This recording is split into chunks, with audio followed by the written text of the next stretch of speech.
महिलांना विशेष दर्जा हवा असतो, त्यांना विशेष सुविधा हव्या असतात. बापाची चौथ नाही तुमच्या, पगार सारखाच मिळतो पुरुषा एवढाच, काम पण तुम्हाला पुरुषांनी एवढंच करावं लागेल. पोलीस आपले नोकर आहेत, आपल्या सुरक्षेसाठी आहेत, ते रक्षक आहेत, पण भक्षक झाल्याचे आपल्याला जागोजागी उदाहरणं मिळतात. तर पोलिसांना पुन्हा रक्षक बनवणं ही आपली पण जबाबदारी आहे.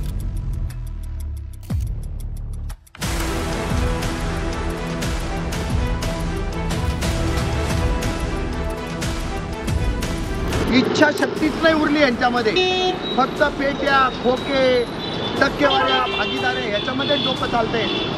म्हणून संतापाचा म्हणजे उद्रेक. भगतसिंगांनी 23व्या वर्षी शहीदी स्वीकारली. जितेंद्र भावेचा आता 56 वय चालू आहे. म्हणजे तब्बल जितेंद्र भावे हरामखोर 33 वर्ष जास्त जगलाय. आणि 23 वर्षाचं पोरग त्यावेळेला स्वातंत्र्यासाठी त्यांनी आहुती दिलेली. तर मला लाज वाटायला पाहिजे की मी 56व्या वर्षापर्यंत स्वार्थासाठी जगलो.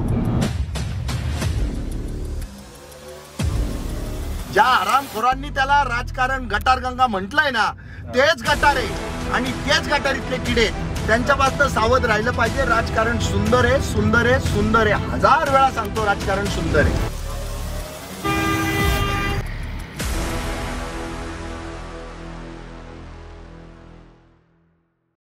तू नॅचरल आहे ना. मी जे चर्चा करतो ना, आता हे दोघ जण आलेले ना, एक्झाम्पल आहे त्यांचं. नॅचरल घेते. ये रे तुम्ही दोघ जण मला भेटायला आले ना, हे कॅमेरे बिमेरे विसरून जा. तू इथं खुर्ची गेली तर बस. तुम्हाला काय वाटतं, तुम्ही वाटणी लावली का देशाची? पक्के चोर आहे तुम्ही पहिले. ना मसल पॉवर आहे, ना मॅन पॉवर आहे, ना मनी पॉवर आहे. तुम्हाला वाटत असेल माझे सहकारी आहे. माझे सहकारी फक्त इथं 3च आहे ओरिजिनल. नेमकी कोणती अपेक्षा असते सर? अशी कोणती अपेक्षा असते तुमच्या जवळ आले म्हणजे असं काम होईल? एक गाव 2 तुकडे. 400 वर्षापूर्वी महाराजांनी सांगितलं होतं तुम्हाला, रयतेचं राज्य स्वराज्य. मग डॉक्टर बाबासाहेब आंबेडकरांनी स्पेशल पुस्तक लिहिलं तुमच्यासाठी, संविधान. ते तुम्हाला दिलं 1950 साली. सगळ्या जगासमोर दिलं, वाचून दाखवलं, सगळ्या कार्यालयात लटकवलं. तरी तुमच्यात फरक पडला. ते तसंच. जनता इमानदार लोकांना का मतदान देत नाही? माणूस बघा कोण आहे माहिती का? तो हिमालयातला राख फासडलेला साधू नाही. तो स्वार्थी आहे. छोट्या छोट्या गोष्टींमध्ये ना प्रभावित होणार आहे, लालचेला बळी पडणार आहे. हिटलर म्हणाला होता ते नाही का, कसा वागवायचा तो. नागरिक जर कंट्रोलमध्ये ठेवायचा असेल ना, तो पूर्ण सोलून काढलेली कोंबडी राहते ना, मारलेली नाही, फक्त सोललेली. तर ती काय म्हणते माहिती का? आमचं बरं चाललंय, जगायला मिळतंय. तसं आहे, तुम्हाला सोलून काढलेले सगळ्यांना, व्यवस्थित चालू, मारून नाही टाकलेलं तुम्हाला. असा तुमचा प्रकार झालेला आहे.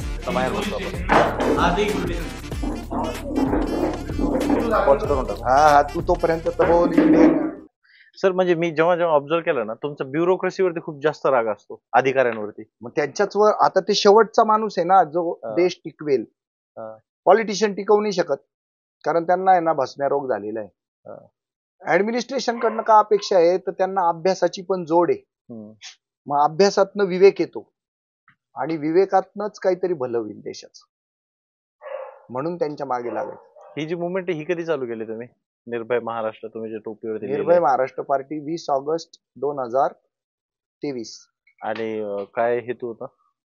काय, मी आम आदमी पार्टीचा संस्थापक होतो इथला, आणि मला काढून टाकलं त्या पक्षातून. का? लोकमतचा जो संपादक आहे ना विजय दर्डा आणि त्याचा मुलगा देवेंद्र दर्डा यांनी आपल्या कोळशाच्या खाणीमध्ये घोटाळे केले आणि त्यांना सीबीआय कोर्टाने 4 महिन्याची सश्रम कारावासाची शिक्षा ठोठावली. तर त्याचा मी आनंदोत्सव साजरा केला की मीडिया हाऊस, या देशातले मीडिया हाऊसचे लोक कधीच इम्प्रिझनमेंटला जात नाही. त्यांच्या विरोधात निकाल सुद्धा लागत नाही. तर निकाल लागला तर मला खूप आनंद झाला. आणि म्हणून मी त्याचं लाईव्ह घेतलं आणि त्यांना सांगितलं, लोकमत पेपर कायमचा बंद करा, लोकांना शहाणपणा शिकवणं बंद करा, तुमचं थोबाड काळं झालेलं आहे, आता तुम्ही तो कागद काळा करायचं काम बंद करा.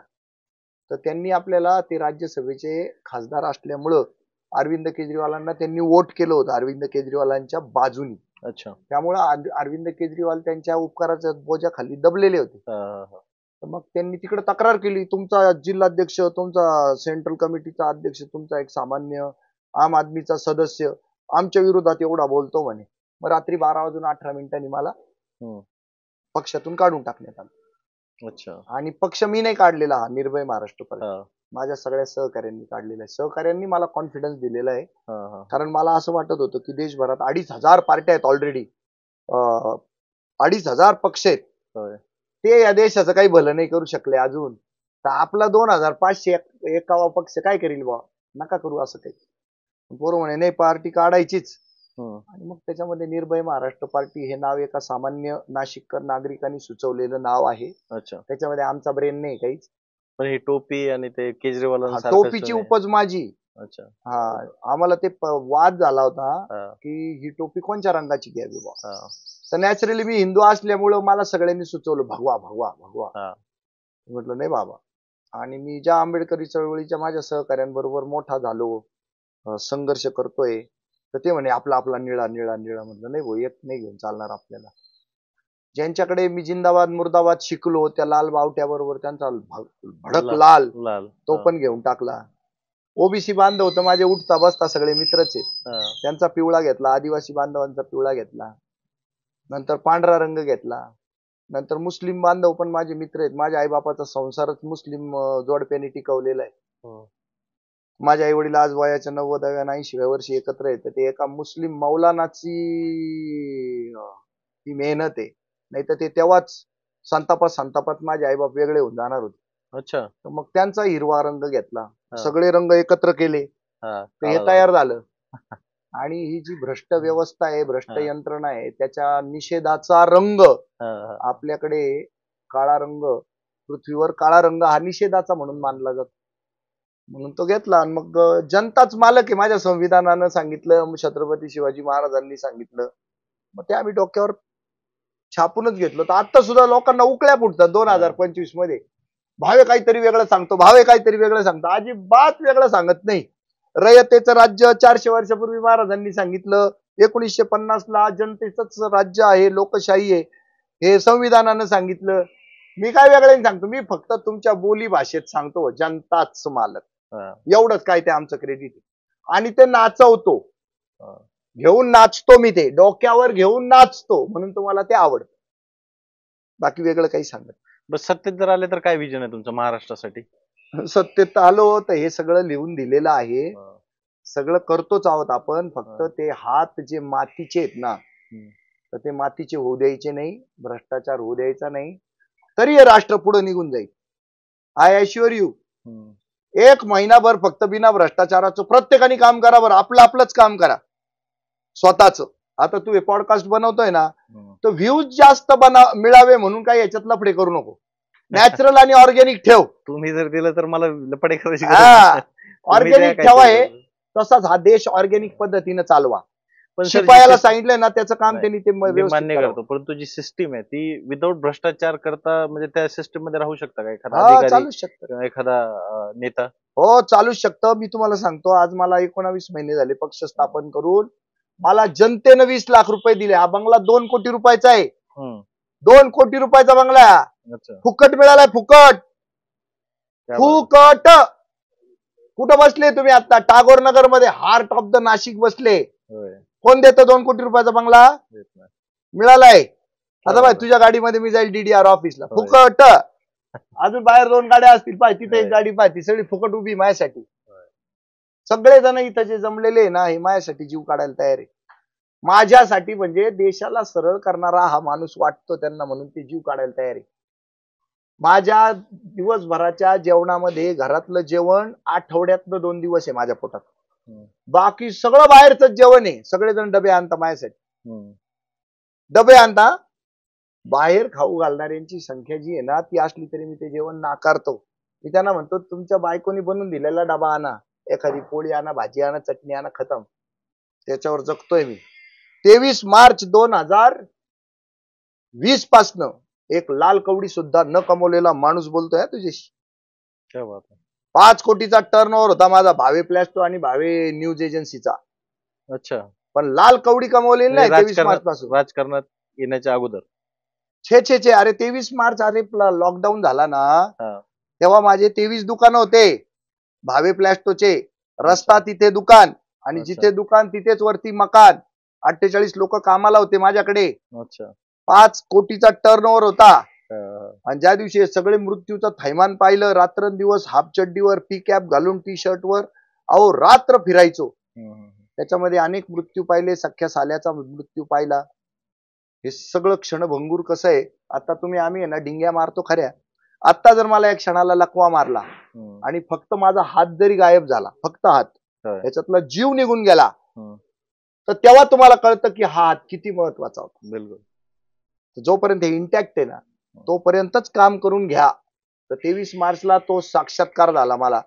आणि पैसा जे आहे आणि त्याच्यासाठी आपली जी रॅट रेस चालू आहे, हे सगळं कसं खोटं आहे, कसं क्षणभंगूर आहे जीवन, हे लक्षात आल्यानं मी सारखा समाजसेवेमध्ये स्वतःला गाडून घेतलंय. पण त्याच्यामध्ये मी उपाशी राहिलेलो नाही.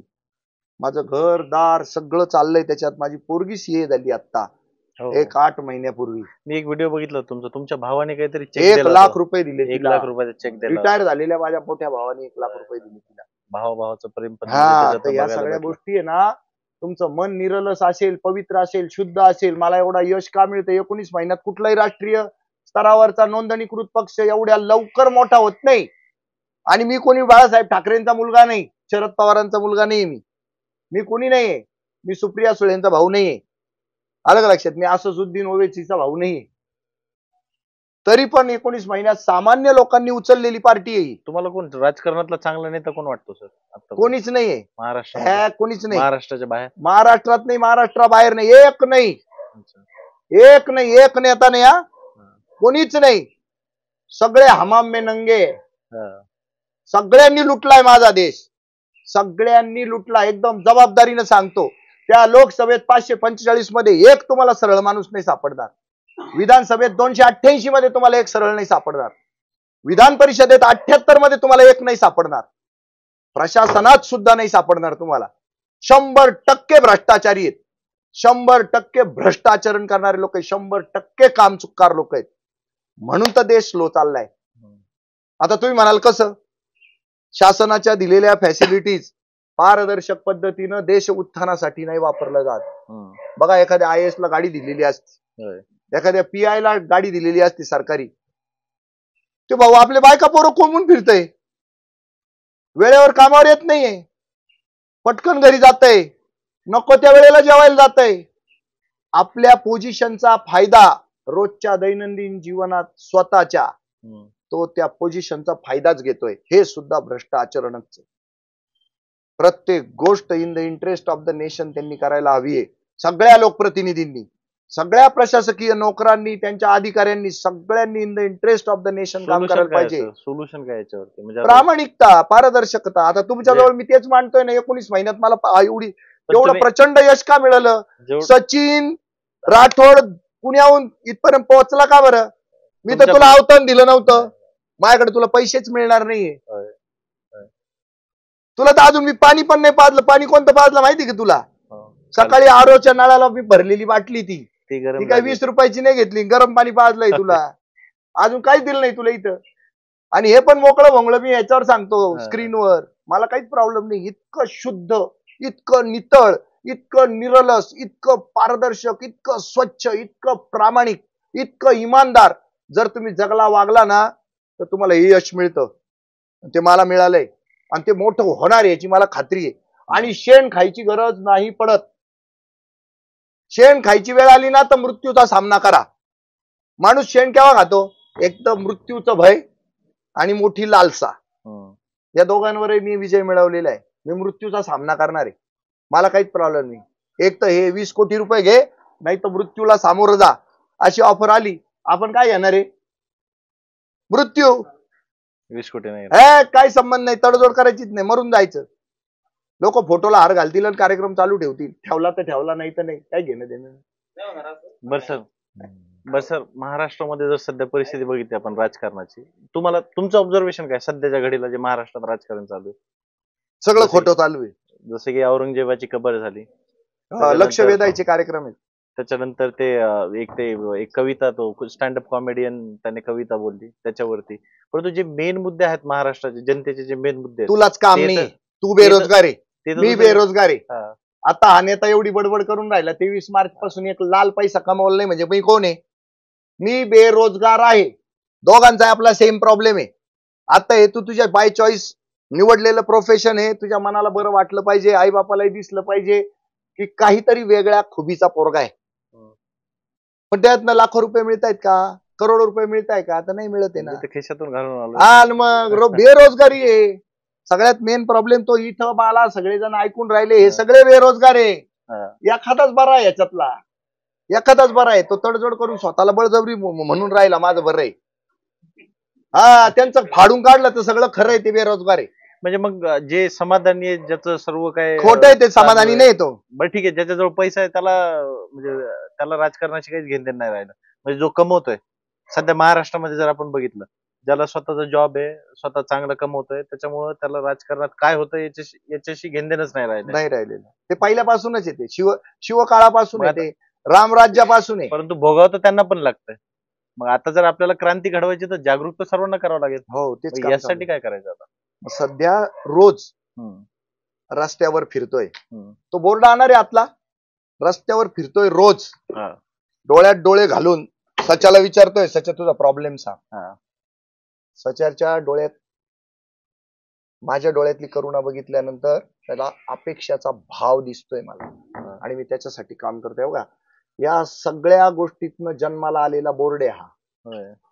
एक अमेरिकेत 10 वर्ष काढलेला माझा मित्र आहे, त्याचं ही मशीन आहे हे बनवायची. अच्छा, त्यांनी बनवून दिलंय. 1250 रुपये त्याचं बिलाचं बिल आहे याचं. खरं पेंडिंग आहे की प्रिंट नाही नाही बिल पेंडिंग आहे की त्यानं नाही, फुकट फुकट दिलं. दिलंय. ते अमेरिकेतून यायले ना माझ्यासारखे. वोट म्हणजे काय, आता तुम्ही मतदान जागृतीसाठी? हा, आता हे का बरं करतोय, त्याचाच एक पार्ट आहे बदल कसा होईल. तर माझं हे म्हणणं आहे, मतदान प्रक्रियेमध्ये 15 ते 20% घोळ चालू आहे, फक्त 15 ते 20%. आणि मतदान होतं हे 50% 72-75% पर्यंत. पण 72-75% हे एक्सेप्शनल केसेस मध्ये 65% पर्यंत मतदान होतंय. जसं आमच्या नाशिकला गोदावरीला पूर आल्यावर आहे ना, ती जी पाणवेली आहे ना, ती किती टक्के? 10-15%. ती पूर आल्यावर वाहूनच जाती सर. आणि ती आहे कुठून? सोमेश्वर पासून आहे. सोमेश्वर पासून तर थेट कुठपर्यंत माहिती का? ती तुमच्या नगर जिल्ह्याच्या बाउंड्री पर्यंत ती सगळी पाणवेली निघून जाते जर पूर आला तर.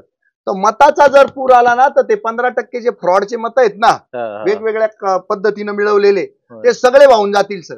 त्यासाठी ना रडत बसायची गरज नाही. आणि हे मताचं पर्सेंटेज वाढवायला कोणाचा जीव घ्यायची गरज नाही, रक्त प्यायची गरज नाही, कोणालाही त्रास द्यायची गरज नाही. फक्त जाऊन काय करायचं आहे, प्रत्येक सामान्य माणसाने 90% वोट करण्यासाठी जीव काढायचा आहे.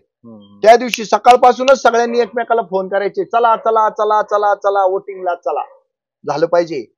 तर बरोबर बदलतंय सर सगळं, एकदम 100% बदलतंय. तर हे कुठून कळतं माहिती का?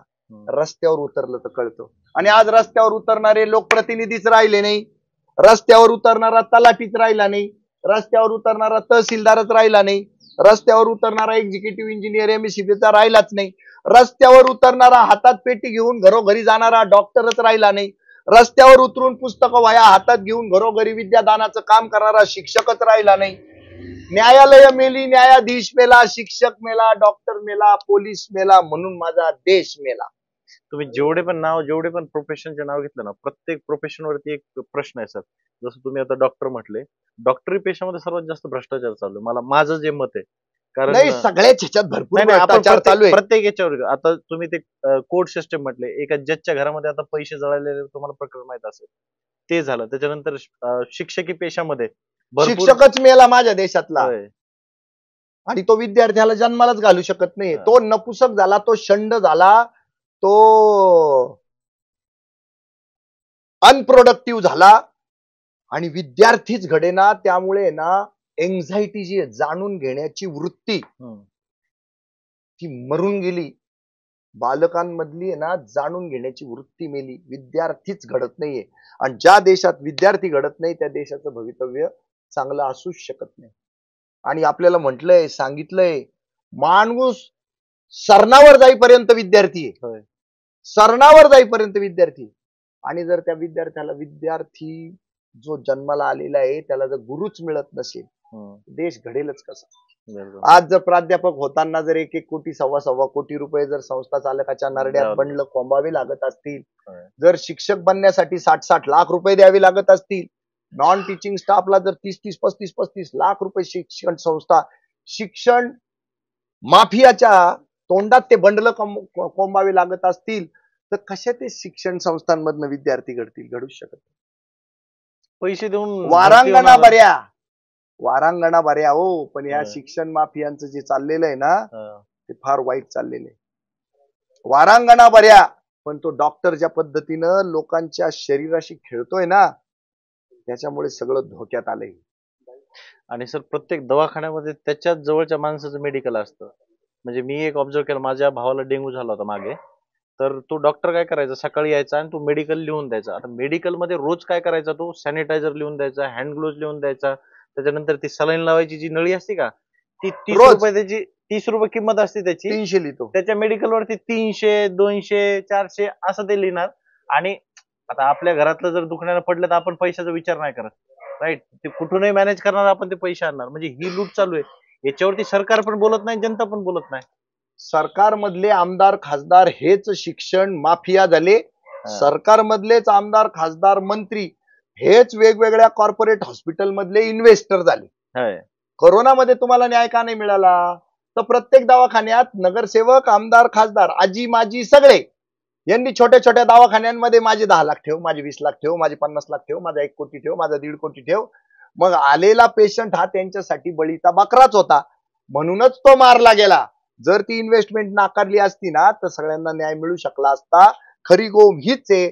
शिक्षण माफिया हाच आमदार खासदार मंत्री आहे. दवाखान्यातला माफिया म्हणजे हॉस्पिटल माफिया हाच आमदार खासदार मंत्री, नगरसेवक, ग्रामपंचायतीचा सदस्य, सरपंच, झेडपीचा सदस्य, तुमच्या पंचायत समितीचा सदस्य, हेच इन्व्हेस्टर आहेत. त्यामुळे सरकारच चोर आहे म्हणून जनतेला न्याय कोण देणार हा पडलेला प्रश्न आहे. जी सरकारी तिजोरी ज्याला सांभाळायला दिली तर चोराच्या हाती तिजोरीच्या चाव्या, अशी वेळ आलेली आपल्यावर आता. आणि तुम्ही जे माझा आता इथे इंटरव्ह्यू ऐकताय ना, त्याच्यातले इथले नाशकातले जेवढे आहेत ना, त्याच्यातले 50% लोकांनी मलाच मत दिलेले नाही. ते मत कन्वर्ट होत नाही सर. चांगल्या माणसाला लोक मतदान देणार, विचार करतात की हा आपला मतदान वाया जाईल. तर त्याच्यावरही मला बोलायचंय, मत वाया जात नसतं. मला जर सचिन राठोड आवडतो ना तर मी सचिन राठोडला मत दिलं पाहिजे, कारण माझा आहे ना सचिन राठोड बद्दलचा अभ्यास झालेला असतो. बघा, कुठलीही गोष्ट करताना ना आपण अभ्यासच करतो. तू आता हे कॅमेरे घेतले ना तर हे अभ्यास करूनच घेतले, कार घेतली अभ्यास करूनच घेतली. मग तुमचा नगरसेवक, आमदार, खासदार, ग्रामपंचायत सदस्य, सरपंच निवडताना तुम्ही अभ्यास का करत नाही?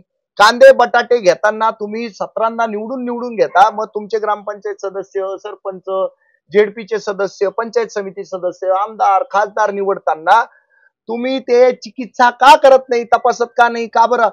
याला भुंगा लागलाय का, याला किडीचं भोग पडलंय का, हे चेक करायचं काम कोणाचं आहे? ते ऑस्ट्रेलियातले लोक येणार आहे का, न्यूझीलंडचे लोक येणार आहे?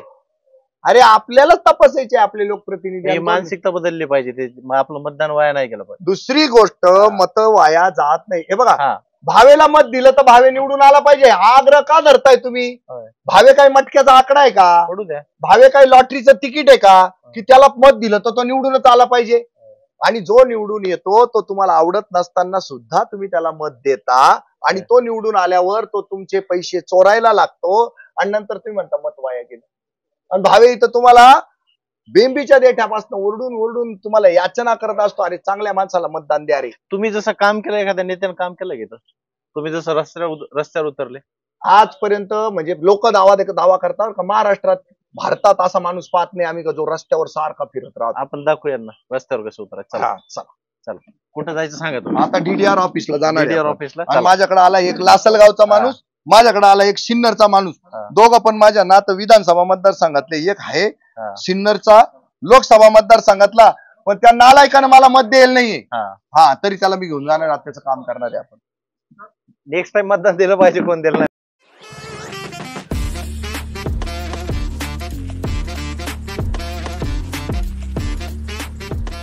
आता कुठे जातो सर आपण? आता आपण DDR ऑफिसला चाललेलो आहे. एक लासलगाव मर्चंट कोऑपरेटिव्ह बँक आहे काहीतरी, आणि तिथे ट्रकच्या बाबतीमध्ये ना मोठा घोळ झालेला आहे.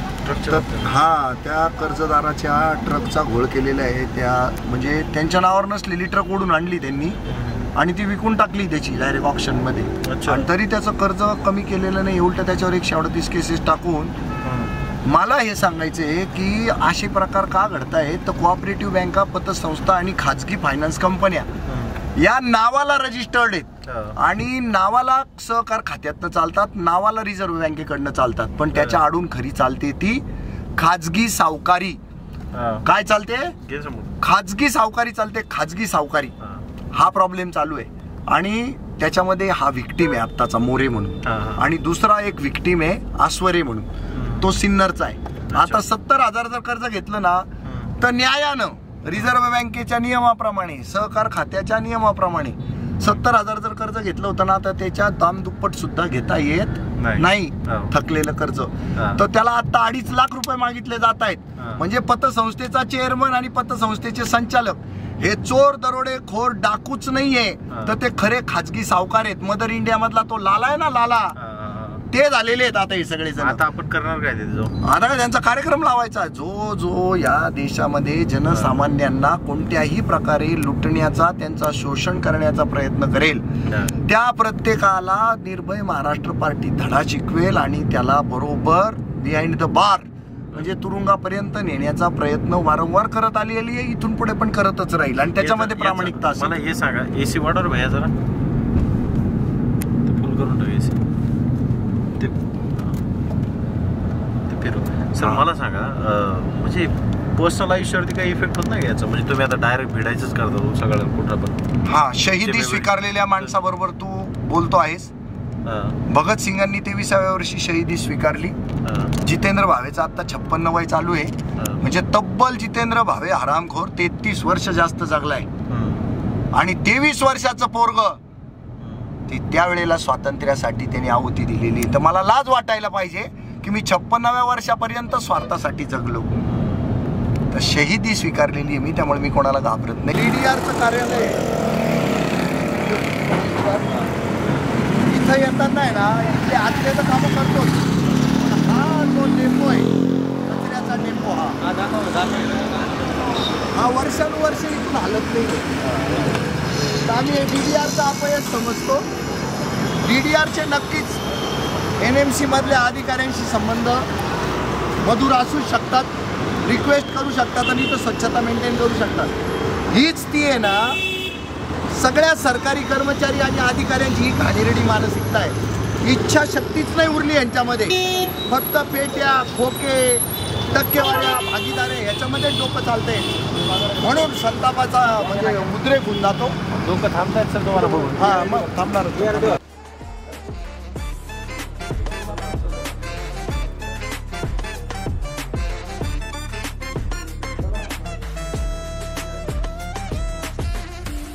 आज सर तुमच्या कार्यालयात आम्ही शूटिंग याकरता पण करतो आहोत की निर्भय महाराष्ट्र पार्टीचं काम बघून पुण्याचे हे पॉडकास्ट बनवणारे आमचे सचिन राठोड, त्यांच्या टीम सहित IT क्षेत्रातला बाप माणूस आहे. तर ते प्रवास करून आले, त्यांचा आज वाढदिवस आहे आणि वाढदिवसाच्या दिवशी काहीतरी चांगलं काम झालं पाहिजे म्हणून ते माझी इंटरव्ह्यू घेण्यासाठी आले. तर त्यांना म्हटलं अशी चौकटीतली इंटरव्ह्यू काही घेऊ नका, आम्ही रस्त्यावर काय काम करतो ते पण पहा. तर माझ्याकडे हे तक्रारदार आलेले आहेत सिन्नरचे, उभा आस्वरे म्हणून आहेत. तर त्यांच्या संदर्भात तुम्हाला आम्ही अर्ज केलेला आहे. नंतर हे मोरे यांची केस खूप युनिक तयार झाली, त्यांना माहितीच नव्हतं.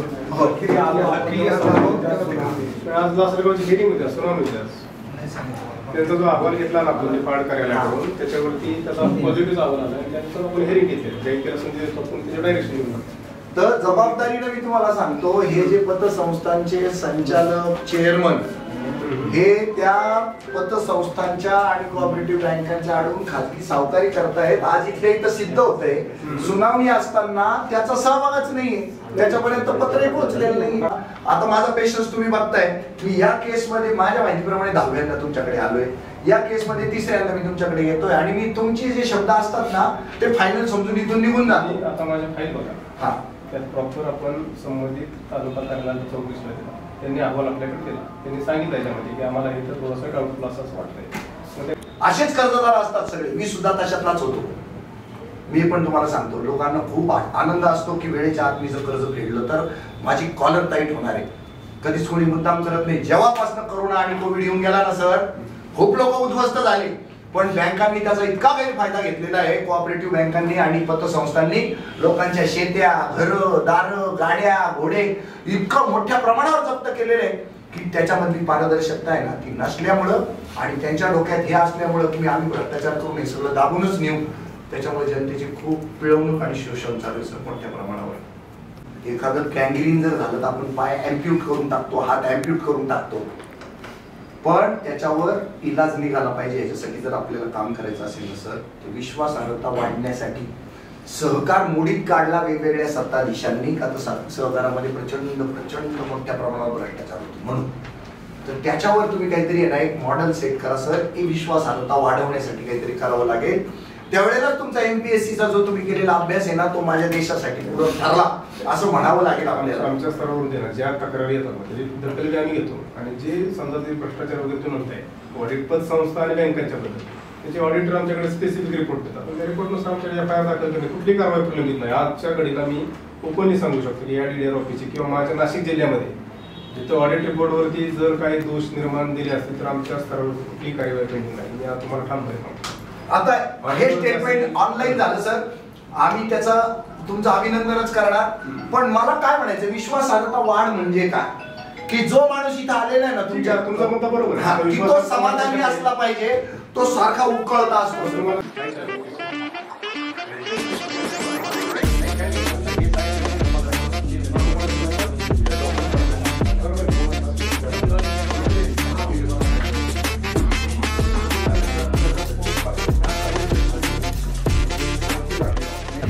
तर मला एक बेसिक प्रश्न असेल बरं का. आता जे युवकांना युथ म्हणजे आता युथला राजकारणात येण्याची गरज आहे, पण युथचा दृष्टिकोन जो आहे ना राजकारणाकडे बघण्याचा तो खूप म्हणजे वेगळा झालेला आहे. का बरं वेगळा झालाय? कारण सांगतो ना तुम्हाला, त्याला 21 वर्षानंतर बायको पाहिजे, ती मिळत नाही. पण राजकारणामध्ये साम दाम दंड भेद पैसा पावर हे कुठून आणणार? गरज नाही पडत ना. आता तू एक उदाहरण आहे ना, बिना पैशाचं मी गेली 14 वर्ष राजकारण करतोय. एवढी मोठी क्रांती करणं सर्वांसाठी तर हे नाही ना सर. सोबत चाला, हळूहळू अक्कल येते, व्यवस्थित होतं का त्या चॅनल. तुला ही गाडी चालवायची असेल तर सीटवर बसावं लागेल की नाही? तुम्ही जर सीटवर बसणारच नसाल तर तुम्हाला ही गाडी चालवायला कशी जमेल? जमूच शकत नाही. ही गाडी जशी चालवणं आहे ना तसंच राजकारण चालवणं आहे. खड्डा चुकवणे, क्रॉसिंग करणे, ओव्हरटेक करणे, थांबून घेणे, पार्किंग करणे, हे सगळ्या गोष्टी नियम जसे आहेत या गाडीला तसंच राजकारणाची पण गाडी चालवायची, जीवनाची गाडी चालवायची. काही वेगळं नाही याच्यामध्ये. याच्यात काही रॉकेट सायन्स नाहीये. म्हणजे आता युथला माझं सरळ सांगणं आहे, राजकारण सुंदर आहे, राजकारण अतिशय सुंदर आहे. तुम्ही अभ्यास करा. नागरिक शास्त्र या देशामध्ये सगळ्या सत्ताधाऱ्यांनी नालायकांनी 20% ठेवून युथचं राजकारणाकडे येणं थांबवलंय. त्यांच्यावरच माझा आक्षेप आहे. त्यामुळं नागरिक शास्त्र हे 100 मार्काला स्वतंत्र देणं जरुरी आहे. ते जोपर्यंत देत नाही तोपर्यंत युथ राजकारणाकडे वळणं अतिशय अवघड आहे.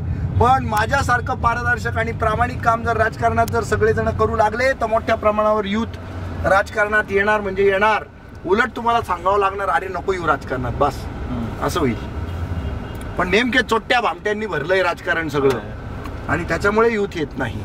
बाकी युथला हौस नाही किंवा युथला राजकारण सुंदर आहे हे कळत नाही हे म्हणणं चुकीचं आहे. युथला सगळं कळतं, पण युथला या सगळ्या चोर दरोडेखोर डाकू माफिया लोकांच्या टोळ्या या राजकारणात शिरलेल्या, स्थिर झालेल्या, खोलवर रुजलेल्या त्याच्या डोळ्याला दिसतात म्हणून त्याला यावं वाटत नाही. पण आता प्रामाणिक राजकारण जर केलं तर निश्चित स्वरूपात तरुण हा राजकारणाकडे वळणार म्हणजे वळणार. आणि माझं स्वतःचं पण त्या दिशेने सगळं काम सुरू आहे.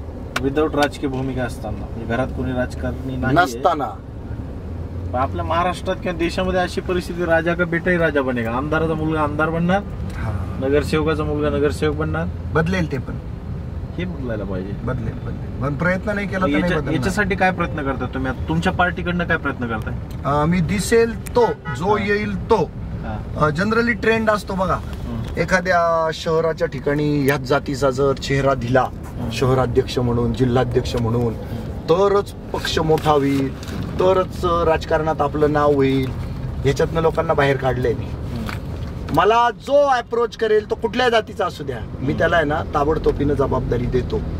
कारण तो मला पहिला मिळालेला, राईटला आहे, पहिला मिळालेला मूळ पुरुष असतो आणि म्हणून मी त्याला जबाबदारी देऊनच देतो निर्भय महाराष्ट्र पार्टीची. आणि मला नंतर कळतं त्याची काय जात आहे ती. पण माझ्याकडे ना मला तसं गणित मांडायचंच नसल्यामुळे मला पस्तावा येणं हा प्रकारच घडत नाही. तर मला कोणी मॉमेडियन माणसांनी जरी अप्रोच केला तरी मी त्याला ना जिल्ह्याचा अध्यक्ष बनवलेलं आहे, तालुक्याचा अध्यक्ष बनवलेलं आहे, काहीच प्रॉब्लेम नाही मला. आणि रिझर्व्ह कॅन्डिडेटच्या बाबतीमध्ये पण असं म्हटलं जातं ना, तर मला रिझर्व्ह कॅन्डिडेटनी फोन केलेला असेल ना तर मी त्याला तालुका अध्यक्ष, जिल्हाध्यक्ष केलेलं आहे, मला काहीच अडचण येत नाही.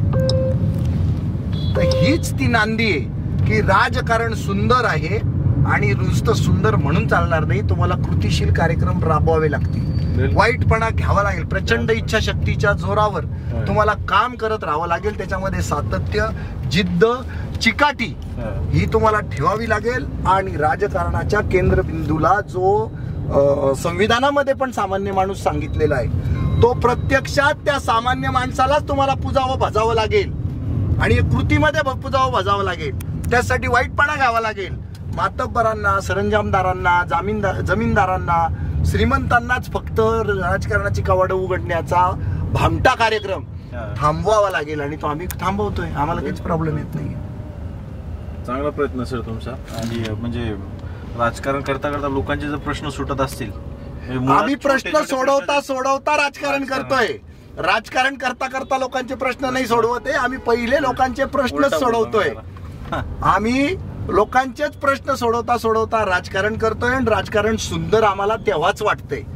जर आम्ही विरुद्ध पद्धतीने चाललो असतो तर राजकारण आम्हाला पुन्हा गटारगंगाच वाटली असती. राजकारण गटारगंगा नाहीच.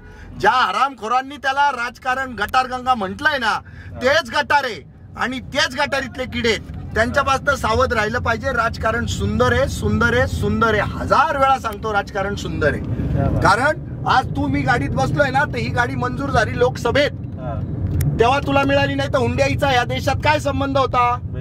प्रत्येक गोष्ट आता सिव्हिलला चाललो बघ, हे गेट सुद्धा आहे ना विधानसभेमध्ये मंजूर झालेलं आहे, जिल्हा परिषदेमध्ये मंजूर झालेलं आहे, तिथून पुढे ते इथं आलेले. ही आता क्रॉस झालेली सिटी लिंकची गाडी ही राजकारणातनं जन्माला आली. इथं काय विषय आपला आता. आणि त्या मृत्यूला कोणीच जबाबदार नसतं तर त्याचा जाब विचारायला आपण चाललेलो आहोत आणि त्याच्यातनं काय उत्तरं निघतात ते बघूया आता आपण. पर्यंत बालकांचा मृत्यू पण झाला आणि मातांचा पण मृत्यू झाला, पण त्याला जबाबदार कोणीच नाही. त्याला आई बाप कोण आहे कळतच नाही. सिव्हिल सर्जन म्हणतात हे मेडिकल कॉलेजकडे आहे, मेडिकल कॉलेजवाले म्हणतात हे सगळं सिव्हिल सर्जनकडे आहे. मग फुटबॉल होऊन राहिला पेशंटचा, पेशंटच्या नातेवाईकांचा. आणि इन केस ऑफ डेथ त्याला कोणीतरी तर जबाबदार लागेल की नाही. कोणीतरी जबाबदारी, अकाउंटेबिलिटी कोणाची. आणि माझी विशेषतः महिला कर्मचाऱ्यांबद्दल खूप तक्रार आहे. सरकारी नोकरीत असलेली महिला कर्मचारी, मग ती स्वच्छता कर्मचारी असो, शिक्षिका असो, तर थेट MPSCतनं क्लास 1 ऑफिसर झालेली असो किंवा IAS अधिकारी असो, महिलांना विशेष दर्जा हवा असतो. आम्ही देणार नाही. मी स्वतः समानतेचा भोगता माणूस आहे. मला जेंडर इक्वॅलिटीच चालते.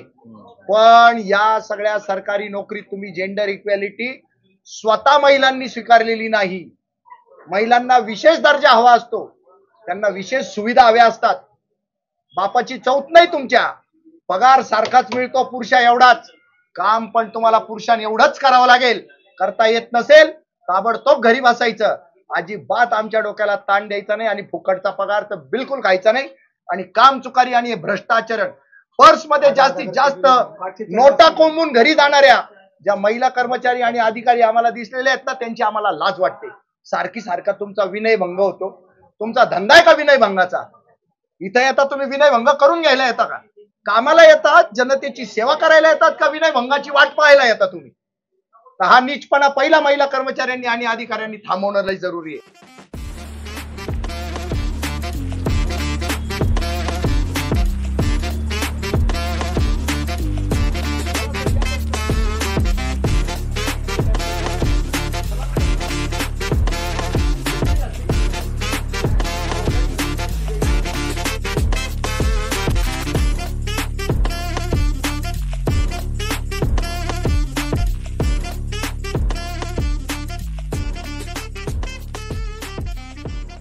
दिवशी आम्ही डीनकडे जे गेलो होतो ना, तर तुम्हाला वंध्यत्वाच्या संदर्भातला सिरियस ऍटमॉस्फिअर सगळं माहिती आहे की बाळच होत नाही आता सध्या, फार प्रॉब्लेम येत आहेत आणि त्याच्यात जर झालेलं बाळ वारलं तर ती माणसं, माझ्याकडे आता माझ्या सोबत एक पालक आहे की ज्याचं बाळ वारलंय, तो मेंटली डिस्टर्ब आहे सर, सारखा रडतो तो. आणि आता हे दुसरी केस घडलीय आणि ते माझे कार्यकर्ते होऊन जातात सर. मी त्यांच्यासाठी काम करायला लागतो ना, तर ते माझ्या सोबत राहतात. का बरं? तर हे दुःख जे आहे ना, ते माझ्या सोबत चालणाऱ्या प्रत्येकाजवळ कुठलं ना कुठलं दुःख आहे. मग मी त्यांना सांगतो तुमच्यापेक्षाही जास्त दुःखी आहे, माझ्यासोबत चला. आणि मग त्यांना सेटरेट करतो. मी कोणी मानसोपचार तज्ज्ञ नाही, पण तुम्हाला सांगतो सोबत घेऊन चाललं ना की सगळं कळतं लोकांना आणि लोक सरळ होतात. न्याय पण मिळतो. न्याय तुमच्या केबिन मध्ये केव्हा येऊ आम्ही? काहीतरी सिरियस मॅटर आहे तरच येऊ ना. हे प्रेक्षणीय स्थळ थोडी. आमचं सिक्युरिटी बरोबर भांडण कशावर व्हायचं? अरे बाबा, इथं या सिव्हिल हॉस्पिटलला काही पार्किंग करायला नाही आलो आम्ही, आमचं काहीतरी प्रॉब्लेम आहे.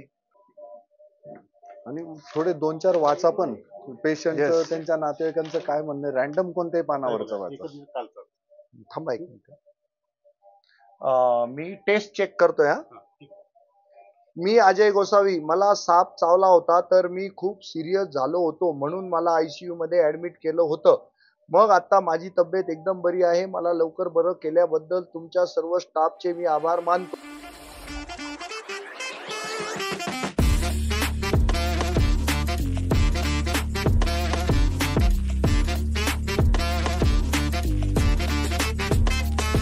चाळीस वर्ष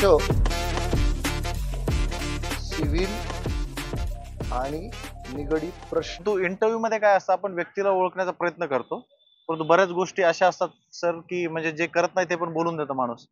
परंतु the day with Bhave sir असा आपला आजचा जो पॉडकास्ट झालेला आहे, याच्यामध्ये आपण भरपूर गोष्टी खूप काही बघितल्या, एक्सपिरियन्स केला आणि म्हणजे रियालिटीमध्ये ते आपल्याला काम पण दिसलं. आणि आम्ही पण दिवसभर तुमच्यासोबत फिरलो सर.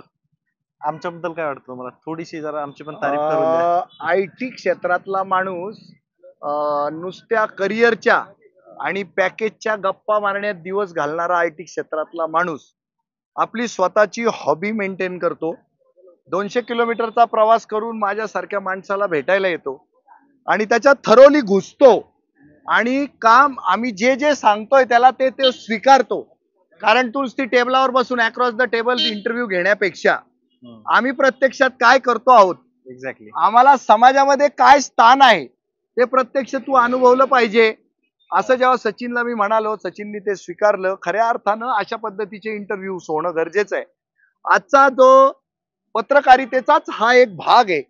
ही पोटभरू पत्रकारिता जी चालते त्याचं दर्शन तर आम्ही रोजच घेतो आणि मी रोजच पोटभरू पत्रकारांना मनसोक्त शिव्या देतो. ते एकटेच जबाबदार आहेत का? तर अजिबात नाही. पण they are the part and parcel of that system. संपादक, त्या वर्तमानपत्राचा, टीव्हीचा मालक, त्या चॅनलचा मालक आणि तिथं काम करणारा सगळा स्टाफ प्रवाहाच्या पद्धतीनं प्रवाहपतीत होऊन देशाचं वाटोळं केलं. या देशाचा पत्रकार मेला त्यावेळेला हा देश मेला. आणि असे पत्रकार ज्या वेळेला जिवंतपणाने एवढी मेहनत करून एखाद्याचं पॉडकास्ट करण्याचा प्रयत्न करतात, तर ही खरी पत्रकारिता आहे, ही खरी शोध पत्रकारिता आहे. आणि अशा पद्धतीच्या शोध पत्रकारितेची या देशाला आज 2025 मध्ये आवश्यकता आहे. ते सचिननी साध्य केलं. मराठवाड्यातला मागासलेल्या भागातला पोरगा पुण्यात IT तज्ञ म्हणून येतो, नोकरी करतो, सुखासमाधानानं आजचा वाढदिवस बायको बरोबर मेणबत्त्या लावून त्या विजवायच्या. सिंगलच आहे का? तर IT क्षेत्रातला पोरगा आज त्यांनी शॅम्पेनची बॉटल अशी अशी हलवून फेस उडवायला पाहिजे होता. तो आज नाशिकमध्ये येऊन माझ्यासारख्या रस्त्यावर काम करणाऱ्या माणसाचा पॉडकास्ट करतो, त्याच्यात थरोली घुसतो. तर हे कौतुकास्पद आहे. आणि तुझ्या वाढदिवसाच्या दिवशी मी अनंत कोटी शुभेच्छा तुला याच्यासाठी देतो की अशी भेदक नजर, अशी शोधक नजर तू मृत्यूशय्येवर जाईपर्यंत बरकरार ठेव, मेंटेन कर. बिलकुल सर. त्याला जिवंत माणसाचं लक्षण म्हणतात. आणि जिवंतपणानं जगणं हे आज अपरिहार्य झालेलं आहे. आणि तू त्याला स्मरून काम करतोय. तर वाढदिवसाच्या दिवशी तुला जिवंत शुभेच्छा आहे, निर्भय शुभेच्छा आहे. सचिन स्पेसला सबस्क्राईब करायला सांगा सर बस. सचिन स्पेस हे त्याचं जे चॅनल आहे, तर त्या चॅनलला सगळ्यांनी सबस्क्राईब करा, लाईक करा, शेअर करा. आणि त्या निमित्तानंच पण माझी एक अपेक्षा पण आहे सचिन खरं ते सांग. हो 100% लाईक्स, व्ह्यूज, शेअर्स अनफिल्टर आणि पैसे मिळावे नाही. म्हणून अजिबात पॉडकास्ट करू नको. तुम्ही दिले सर मला. हा नाही दिलेले, पण बिलकुल. पुढे जाऊन काय होतं, आता भावेला सारखी ऑफर येते. हा. सर ते पेड करून घेतलं, काय म्हणतात त्याला, हा मॉनिटाईज करून घेतलं का, मॉनिटाईज करून घेतलं का. भावेचा कुठला चॅनल मॉनिटाईज नाही, आणि मॉनिटाईज करेल तर हे जे आज वातावरण आहे, सिव्हिल सर्जननी आज पब्लिक ऑडिट केलेलं आहे. कोणत्याच सिव्हिल सर्जननी आजपर्यंत मला त्याचं आयसीयू दाखवलं नाही, मला ऑपरेशन थिएटर दाखवलं नाही. कायम बॅरियर्स टाकले मला, इकडे जाऊ नका तिकडे जाऊ नका. पण आजच्या सिव्हिल सर्जननी निदड्या छातीनं सगळं दाखवलं. त्याच पद्धतीनं तू निदड्या छातीनं खोटं ते खोटं सांग, खरं ते खरं सांग. आणि म्हणून सचिन स्पेसला सगळ्यांनी सबस्क्राईब करा. वंदे मातरम. ज्या दिवशी खोटं दिसेल तर सबस्क्रिप्शन एक कॅन्सल गोष्ट, करा. भारत माता की जय सर. भारत माता की जय.